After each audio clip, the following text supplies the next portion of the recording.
hammer and tongs, Elon Musk went after George Soros, aka Shorts Yorgi, aka the man who broke the Bank of England, right after rolling onto the sets of Joe Rogan's podcast set in Austin, Texas. Rogan, who's one of the biggest podcasters in the world with a following of 15.7 million on YouTube, listened to Musk go after the man who's no stranger to political intrigues.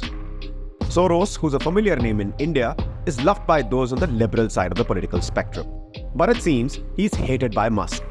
And if you're wondering how much, listen to this. Musk thinks Soros fundamentally hates humanity. Musk said this during the 3 hours he spent chatting with Rogan. Both discussed Musk's decision to buy Twitter at length, now known as X, which led to a conversation about Soros and his support of progressive organizations and left-wing political candidates. And Musk was scathing in his remarks. His contention was based on the influence Soros holds in American urban legal systems. But Musk did not stop there. He did not even refrain from making personal remarks.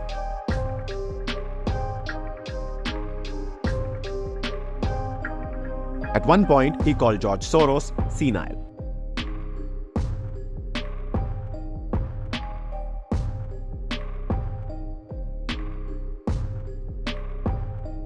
Throughout his comments about Soros, Musk gave several examples to suggest that he influences elections to maximize his gains on investment by pushing societal change.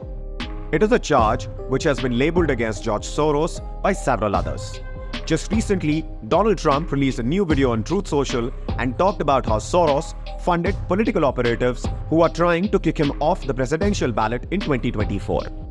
Of late, George Soros has become a familiar face to Indians as well. Chances are you remember this. Adani Enterprises tried to raise funds in the stock market but failed. Adani is accused of stock manipulation and his stock collapsed like a house of cards.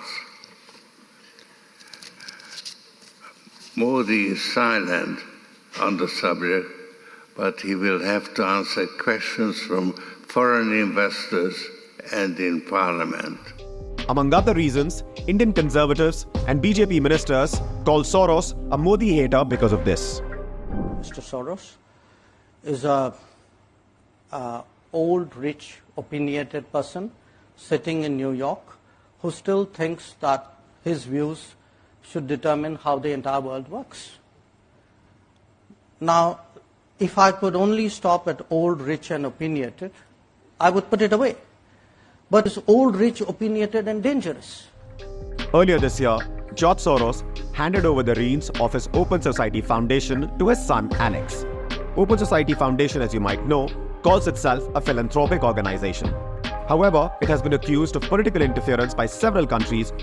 For those of you who'd like to know more about Soros or would like to know why he's hated so much the world over, don't forget to watch this video we did on the man earlier. You can find the video link in the description.